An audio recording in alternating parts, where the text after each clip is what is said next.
mu génnaat ci note bi. yaakaar naa ne nit moo matul rek te njuumte dafay am ci booy exercer benn fonction ma yaakaar ne directeur Grand Théâtre dafa juum bi muy laata bind note bi est-ce que consulté na ay collaborateurs am ay conseillers am may rappeler ne Sénégal pays laïque la boo xam ne boo demee ci biir administration bu Sénégal da nga fay fekk ay athées mooy ñoo xam ne gëmuñu dara nga dem Grand Théâtre mën nga fekk femme chrétienne moom diine may na ko mu sol mini diine may na ko mu teg perruque. waxul loolu waxut ay mini de. lu mu wax. waxut ay mini ak ay colit de. lu mu wax. dépigmentation la wax. waaw non moom day expliquer. ak nu mu tuddati perruque. perruque et greffage. greffage ak xeesal. waaw je sais mais damay développer li may moom day ratisser large. waaw. waaw tënkuwut. bismi Ibrahima. c'est-à-dire dama lay boo gisee may dugg foofu si expliquer dama la bëgg rek si gàttal wax ne réew mi du réew moo xam ne dañu voté ay loi ñu ne réewum jullit la ay jullit rek ñoo c'est un pays laïque tekki na la boo demee ci biir réew mi Sénégal am na ay athées am na ñoo xam ne gëmuñu dara te ñi ngi am seen bërëbu jaamukaay la ñuy jaamu di topp seen diine te amuñu si benn problème boo demee église bi fii ñi ngi nekk ci liñ ne amuñu si benn problème boo demee ci tarixa yi am pays mixte la boo xam ne donc kon de tel communiqué boo koy génne yow paramètres yooyu yëpp da nga koy jël en considération nga door ko génne moom fi mu communiqué fi mu waxee àdduna romb na foofu noonu donc kon li muy moom fonction bi muy exercer biir Grand Théâtre am na ay lois et règlements yoo xam ne ñoom ñoo régir affaire bi nan lay doxe est-ce que mën na génne benn article wala benn loi boo xam ne daf naan Grand Théâtre dañ fa tere teg greffage dañ fa tere xeesal parce que loo gis foog am un cadre juridique boo xam ne moom mooy prévoir loolu ci institution bi ba pare nga xam ne yow booy jël dogal yow ci loolu ngay sukkandiku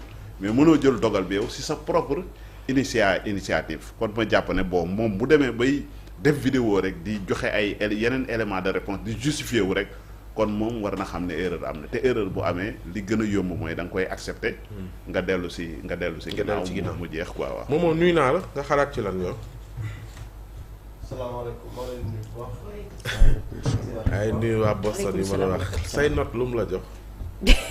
maanaam say note lu mu la jox depuis Boston maa ngi koy nuyu sa benn doomu baay la ah. waaw Xaadim Gaye. Xaadim Gaye maa ngi koy nuyu depuis Boston ngoone xam nga ko ah Xaadim Gaye. waaw Xaadim. ñu ngi koy nuyu bu baax. waaw taximan depuis Boston. ñu ngi koy nuyu bu baax. nee na naa lay wax naay continuer di la wax moomoo say note lu mu la jox waaw. kon ma wax leen sama note bi lu mu joxe. par rapport ak note de service bi. di nuyu Mami Samb. maa ngi lay fay bu baax. borom Tambacounda. borom république de Yëmbal. borom Teranga ji. dina sant di la gërëm. Rama Samb jërëjëf. jaajëfal Fatima yaa ngi rey de. Ngoné Saliou Diop. maa lay fay yàlla moom. baax na. alors par rapport à cette question je pense que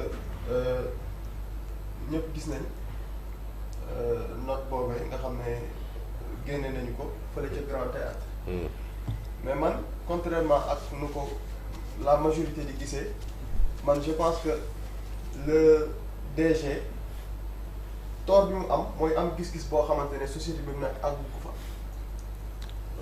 dafa am gis-gis boo xamante ne lu bien la lu baax la waxuma sax ay Grand Théâtre waaye lu ñu war a mën a dem bay appliquer ci administration Sénégal en général.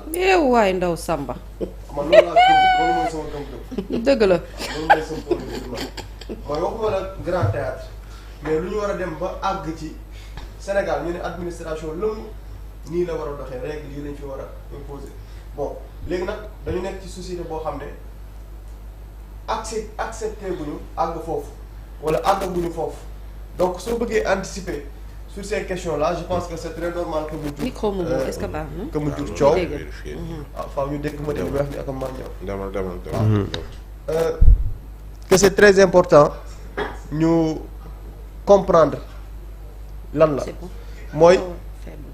dañu nekk ci réew moo xamante déjà pour man le débat li ko faussé mooy lan moo tax suñu waxee mbiru dépigmentation mbiru greffage ak yooyu rek si saa si ñu bëri xëcc côté religieux teg et pour man loolu dëgg la religion moom loolu la santaane mais lu ko war a motiver du yem rek ci religion c'est-à-dire question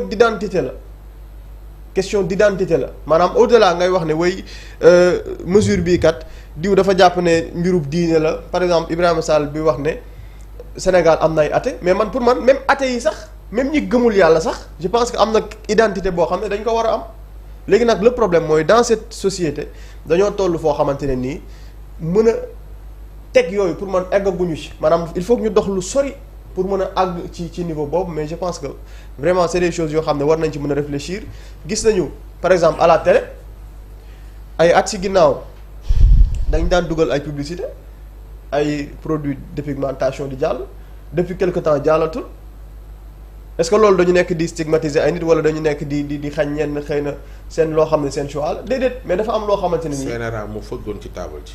te dafa war a fëgg ci taabal ci yeneen ak yeneen yoo xamante ne mi ngi am par exemple ci côté culture boobu nga xam ne ci lay wax man dama gëm ne culture dafa am rôle bu essentiel bu mu war a jouer ci loolu léegi nag ci approche bi nan la man bu doon man la approche bi xam nga la lay doon mooy fexe promouvoir fi nga bëgg ñu jëm ça du nekk question interdiction du nekk ni da ngay tere nit ñi ne leen lii doo leen ko fi defee waaye da ngay jéem a encourager wala promouvoir leneen li nga xamante ne ci nga bëgg a woon nit ñi je pense que ci effort yooyu ci la ñu war a mën a egg ci yenn avancée mais pour man seul tort bu mu am mooy bëgg ñu yóbbu ci loo xamante ne je pense que notre société pareegut pour àgg ci loolu. waaju ñu sax pour yegg ci loolu. voilà et puis lan mooy identité moomu.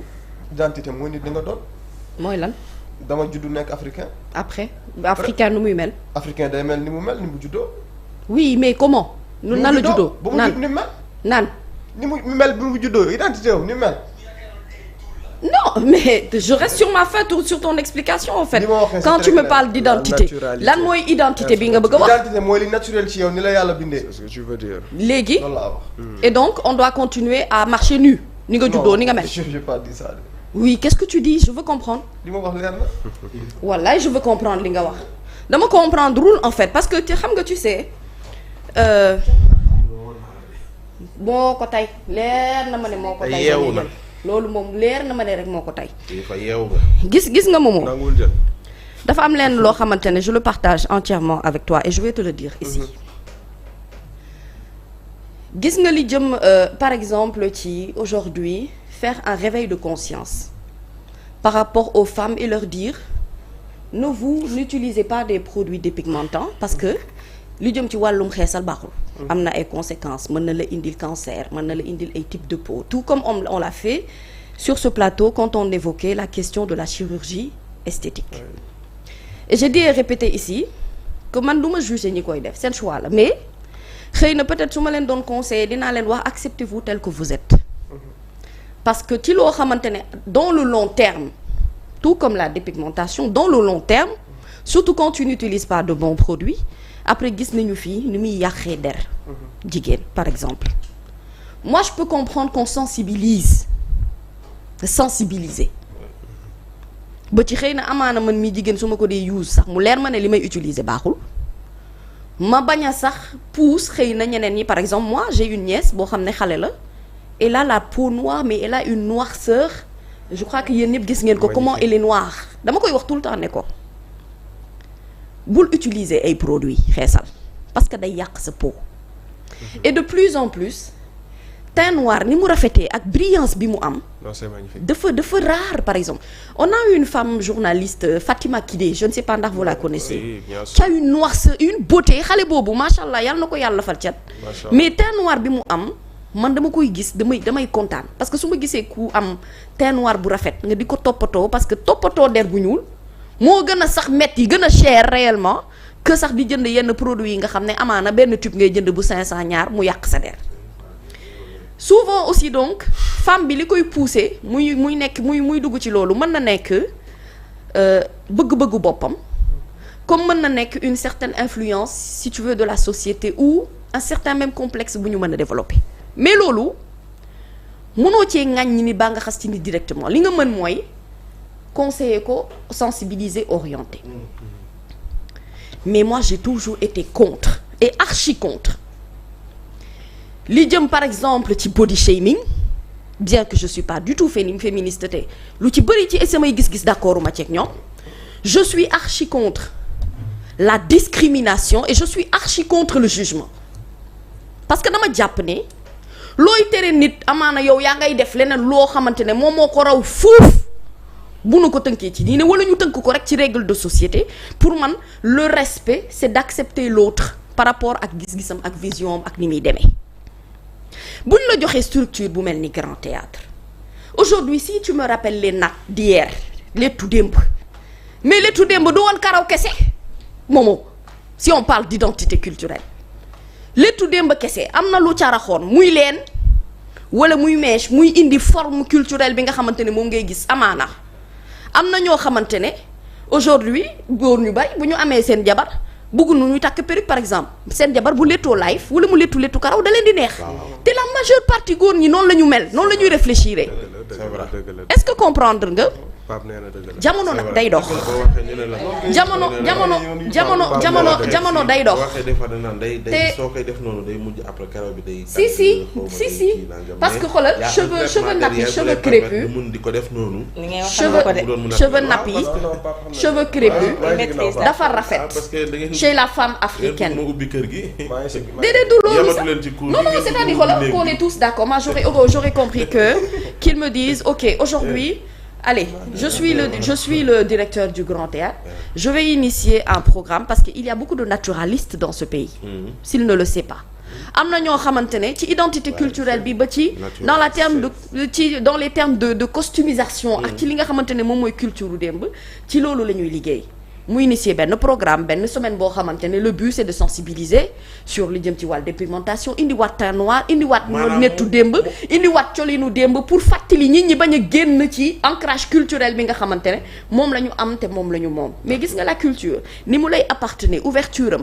moo koy permettre également ngay mën a importer d'une culture d'ailleurs pour venir ici si on voit nos stars américaines aujourd'hui porter le wax ou des tissus africains comme le bogolan et les porter dans des tenues yoo xamante dans des scènes yoo xamante ne c'est des millions de personnes déjà kooku jaay na culture africaine donc ñun africains war nañu attribuer lu ñu moom loolu c'est un débat boo xam ne kenn du ci discuter c'est-à-dire de midi à 14h mais de là à venir sortir une interdiction xaw ma foo ko teg ci loo xamante ne ñii liggéey Grand Théâtre sax mën nañ ko cee topp parce que amul fu mu ko teg d'accord ci lu teg ci wàllum xeesal ak ay wàllum cheveux pour man loolu c'est un jugement de valeur boo xam ne encore une fois tënkul l'esprit même de l'africanité encore moins de l'identité culturelle. alors kilifa xam naa ne yaa ngi seetaan jamono ji ñu ngi lay nuyu bu baax a baax donte nag woo nañ la jëloo waaw ak directeur général bi. pourtant je viens de dire la même chose. à peu près. waaw donc. waaw parce que man li ma wax mooy. waaw leer na dama gëm ne. leer na ma leeral baal rek. leer na mën naa bañ a leer. leer na li nga wax leer na. dama gëm ne. waaw faaw ñu dem ci revue bi. waaw. c'est-à-dire au lieu interdiction dama gëm ne am na beneen forme. c'est-à-dire je suis d'accord ci gis-gis bi. te dama gëm ne fu ñu war a jëm la doon de société bi àggagul ci comprendre wala ci masse bi. accepter na loolu c'est comme si bi ministre Serigne Gueye Diop di xëy nañu. dañu war a àgg ci. arrêter fëgg jaay ci biir réew gis nga nit ñi ni ñu ko songandowee ne ko déedéet loolu warut a mën a nekk. man dama gëm ne mesure yooyu noonu lu war a mën a nekk la dans l'avenir mais que dañoo nekk ci société boo xam ne xëy na àggaguñ ci niveau boobu léegi man li ma xalaat mooy ne. dañu war a au lieu ngay interdit doo fi defee nangam da ngay fexe ba promouvoir leneen la nga bëgg loolu ne am. c'est-à-dire à travers le cinéma. Et on voit même une évolution bu ci am à travers nos clips vidéo à travers le cinéma et cetera. fexe ba promouvoir lenn li c'est-à-dire idée bi xam nga lan la pour man mooy que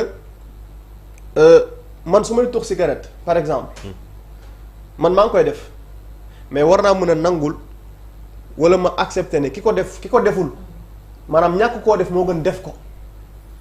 c'est quelque chose qu'on doit accepter même bu fekkee man dama koy def. d'accord damay accepter man lii may def nii ñàkk koo def moo gën def ko.